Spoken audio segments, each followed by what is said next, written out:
ओम करूंगा।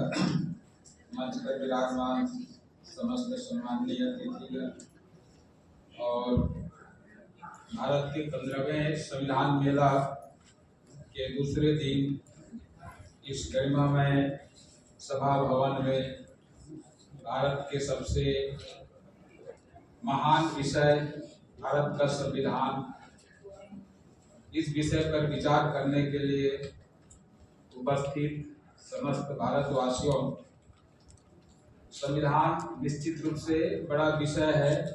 बहुत विस्तृत व्याख्या, विस्तृत चर्चा, विस्तृत कार्यक्रम की अपेक्षा रखता है। चंद मिनट में या चंद घंटों में इसकी बात कर पाना असंभव सा हो जाता है।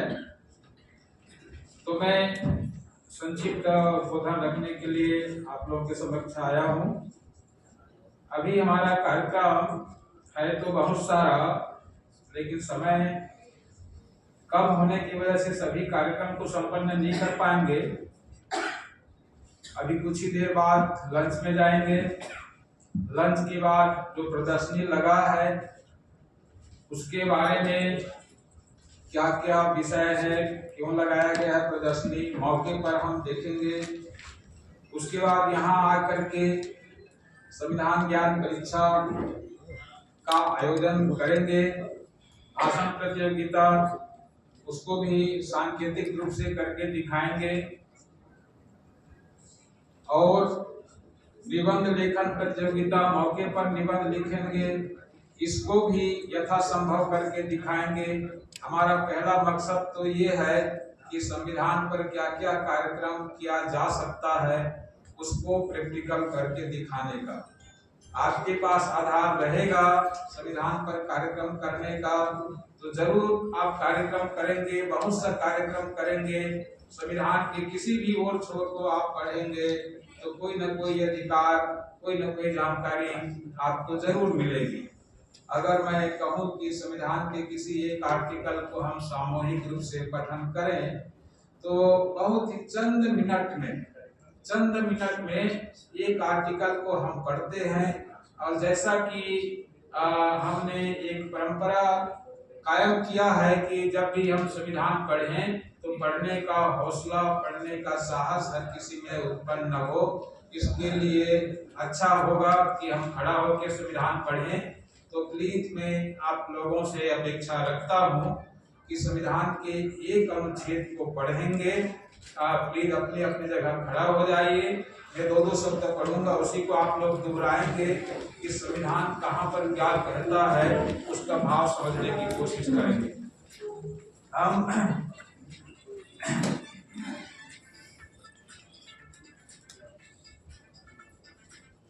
हम डायरेक्ट पढ़ते हैं संविधान के अनुच्छेद 51, उसमें क्या कहा है उसी को पढ़ते हैं। तो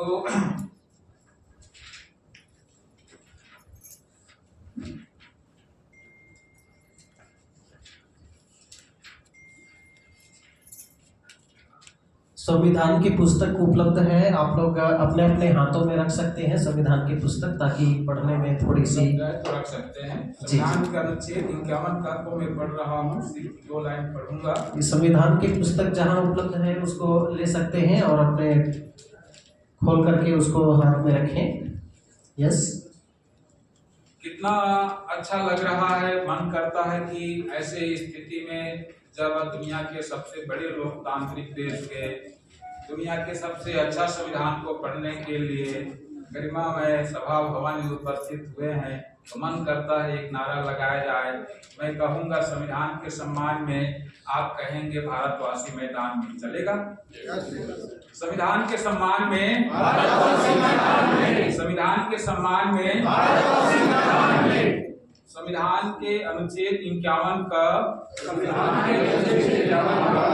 मूल कर्तव्य भारत के प्रत्येक नागरिक का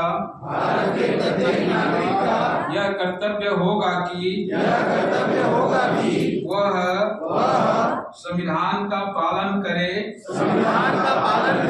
और उसके आदर्शों, संस्थाओं, राष्ट्रध्वज और राष्ट्रगान का करे।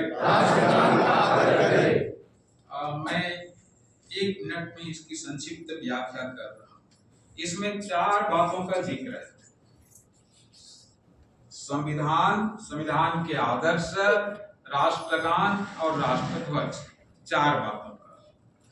राष्ट्रध्वज आप जानते हैं, तिरंगा झंडा जिसको कहते हैं। राष्ट्रगान जनगण मन आप जानते हैं।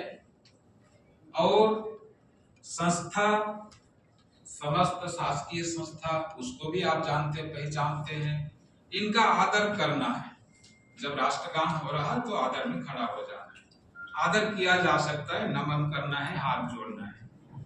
संविधान के आदर्श का भी आदर करना है। संविधान के अच्छाइयों का, अच्छे संकेतों का, अच्छा सिद्धांतों का आदर करने का काम है। ये नमन करना, आदर करना, ये काम बहुत आसानी से हो जाता है।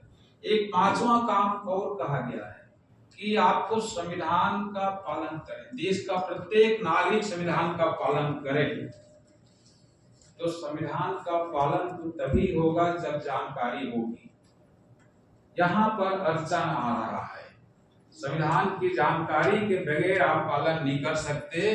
तो जानकारी जिनको है अच्छी बात, जिनको नहीं है उनको जानकारी देने का भरसक प्रयास किया जाए। और इसी आशय से इस आर्टिकल को पढ़ा गया। बहुत बहुत धन्यवाद। प्लीज बैठ जाइए।